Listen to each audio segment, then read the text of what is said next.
Hello friends, मैं संजय आप सभी का स्वागत करता हूं आपके अपने channel Jupiter classes education academy में। तो दोस्तों, जैसा कि आपको पता है कि आज हम लोग बात करने वाले हैं मणिपुर राज्य के बारे में। ओके, तो एक बार मैं आपको कंटेंट दिखा देता हूं कि हम मणिपुर राज्य के बारे में क्या क्या चीज़ें पढ़ेंगे। देखिए कितना सुंदर कंटेंट मैं आप लोगों के लिए लेकर आया हूँ और काफ़ी इम्पॉर्टेंट फैक्ट हैं जो कि आपको यहाँ से मिलने वाले हैं। ये सारी चीज़ें जो कि हमारे एग्ज़ाम के हिसाब से काफ़ी इम्पॉर्टेंट हैं। तो आइए शुरू करते हैं आज मणिपुर राज्य के बारे में और देखते हैं क्या है कुछ खास जो हमारे एग्ज़ाम में आ सकता है। ओके, तो फ्रेंड्स, जैसा कि आपको पता है कि मणिपुर हमारे भारत का पूर्वी राज्य का एक राज्य है, मतलब भारत का पूर्वी राज्यों में से एक राज्य मणिपुर है।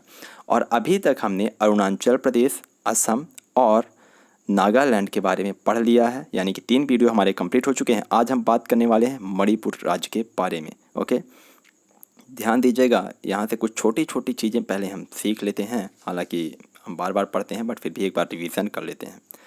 पहली चीज़ कि हमारे भारत जो पूर्वी राज्य जितने हैं, यानी कि जो पूर्वी भारत को जोड़ने वाला जो रास्ता है, इसे हम लोग सिलीगुड़ी कॉरिडोर के नाम से जानते हैं, जो कि कहाँ स्थित है। देखिए यहाँ पे चिकन स्नैप के नाम से हम इसे कहते हैं, ठीक है, जो कि सिक्किम के पास है, जो कि 22 किलोमीटर चौड़ा है। ओके, तो सिलीगुड़ी कॉरिडोर जो है यहाँ, ये जो जोड़ता है हमें पूर्वी भारत से जोड़ने का एकमात्र यही रास्ता है। क्लियर है? ओके, तो आइए नेक्स्ट बात करते हैं।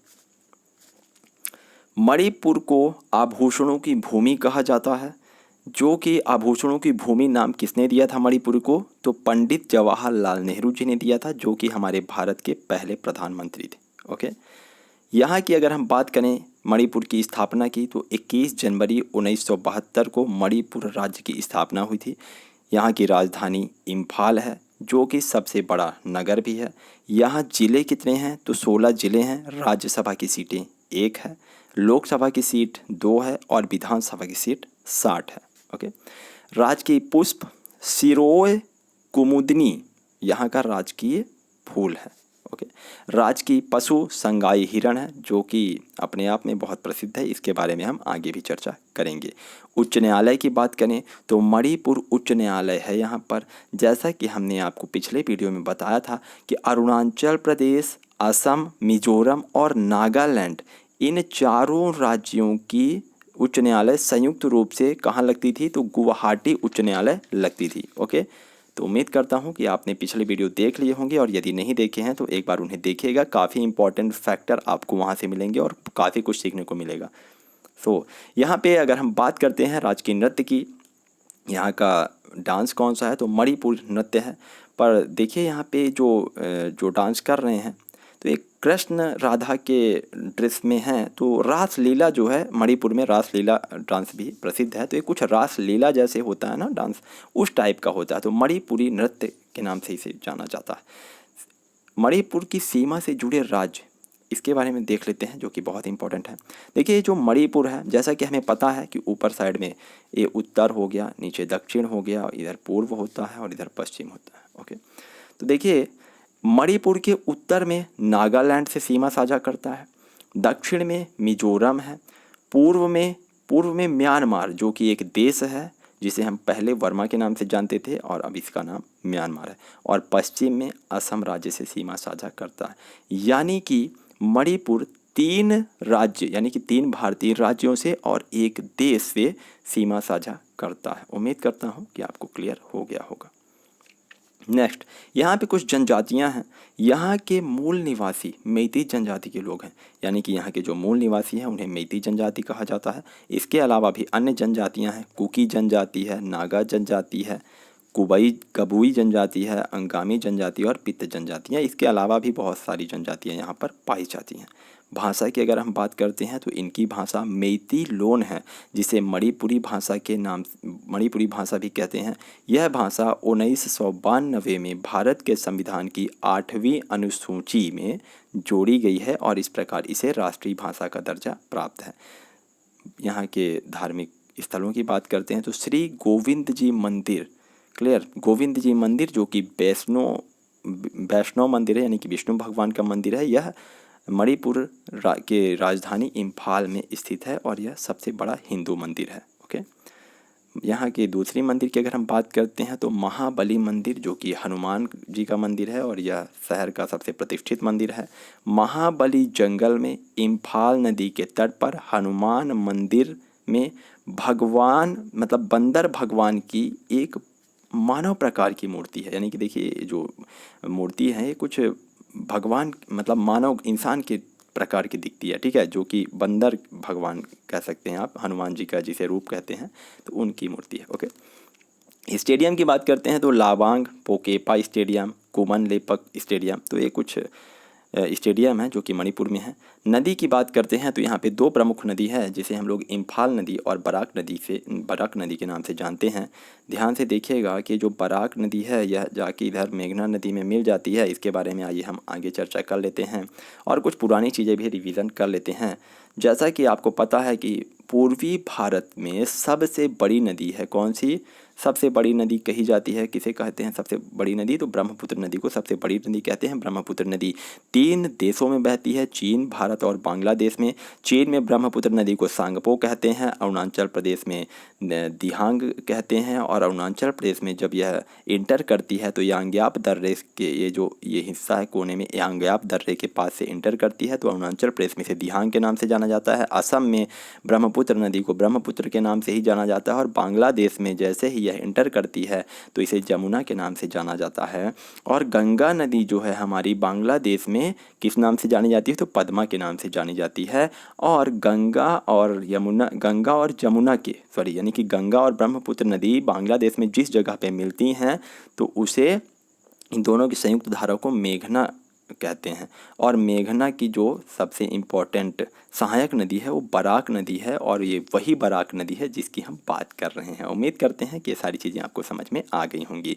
यहाँ के कुछ त्योहारों की अगर हम बात करें तो लुई नगाई नो, गनगा चंपा, क्रिसमस, हिंडांगबा, निंगल चकीवा, ये कुछ त्यौहार हैं जो कि यहाँ पे मनाए जाते हैं। सबसे महत्वपूर्ण क्वेश्चन यहाँ से बनता है, यहाँ का राष्ट्रीय उद्यान केबुल लामजाओ राष्ट्रीय उद्यान मणिपुर राज्य के बिष्णुपुर जिले में है। ये चीज़ें याद कर लीजिएगा क्योंकि अब एग्ज़ाम का लेवल अगर थोड़ा सा बढ़ाना हुआ तो, क्योंकि लगभग लोगों को पता है कि केबुल लामजाओ राष्ट्रीय उद्यान या लोकटक झील जो है मणिपुर राज्य में है, लेकिन हमें थोड़ा सा और आगे बढ़ना होगा कि हमें किस ज़िले में है ये भी हमें याद करना होगा, क्योंकि अब एग्ज़ाम में कुछ भी चीज़ें पूछी जा सकती हैं, कोई भरोसा तो होता नहीं है। ओके, तो राष्ट्रीय उद्यान की बात कर लेते हैं कि केबुल लामजाओ राष्ट्रीय उद्यान मणिपुर राज्य के बिष्णुपुर जिले में स्थित एक राष्ट्रीय उद्यान है। विश्व में इकलौता तैरता हुआ राष्ट्रीय उद्यान, ध्यान दीजिएगा, विश्व में इकलौता तैरता हुआ राष्ट्रीय उद्यान और मणिपुर की विश्व प्रसिद्ध लोकटक झील का एकमात्र अभिन्न हिस्सा है। इस उद्यान में संगाई हिरण पाया जाता है। ये वही संगाई हिरण है जो कि यहाँ मणिपुर राज्य का राष्ट्रीय पशु है। ओके, यह विश्व का एकमात्र तैरता हुआ राष्ट्रीय उद्यान है। ध्यान दीजिएगा कि भारत की बात नहीं की जा रही है, पूरे विश्व की बात की जा रही है। तो एकमात्र तैरता हुआ राष्ट्रीय उद्यान केबुल लामजाओ है जो कि लोकटक झील में स्थित है। लोकटक झील का दृश्य जो है कुछ इस प्रकार का दिखता है। ठीक है, आगे बात कर लेते हैं मैरी कॉम, जिसे हम लोग MC मैरी कॉम के नाम से जानते हैं और इनको सुपर मॉम भी कहते हैं। बॉक्सिंग से रिलेटेड है ये। अगर यहाँ से क्वेश्चन ऐसे बन सकता है कि MC मैरी कॉम जो है किस राज्य की हैं, तो मणिपुर राज्य की हैं। किस खेल से संबंधित हैं, तो बॉक्सिंग से संबंधित है। ओके, बॉक्सिंग में राष्ट्रमंडल खेल में स्वर्ण पदक जीतने वाली पहली भारतीय महिला हैं मैरी कॉम। ओके, जिन्हें हम सुपर मॉम भी कहते हैं। मीराबाई चानू, इनका भी संबंध मणिपुर से है और इनका 21 कौन सा खेल खेलती हैं, तो वेट लिफ्टिंग, मतलब वेट लिफ्टिंग जो है इनका खेल है, जिसे हम लोग हिंदी में भारोत्तोलन कहते हैं। तो भारत के लिए 2018 राष्ट्रमंडल खेल का पहला स्वर्ण पदक मणिपुर की खिलाड़ी मीराबाई चानू ने 48 किलोग्राम वर्ग में वेट लिफ्टिंग में जीता था। अब देखिए, यहाँ कंफ्यूज मत होइएगा, बॉक्सिंग के क्षेत्र में पहला स्वर्ण पदक राष्ट्रमंडल खेल में मैरी कॉम ने जीता, और ये जो जीती हैं तो ये वेट लिफ्टिंग में इन्होंने जीता है। ठीक है ना, भारोत्तोलन में तो ये पहला स्वर्ण पदक इन्होंने जीता है 48 किलोग्राम वर्ग में।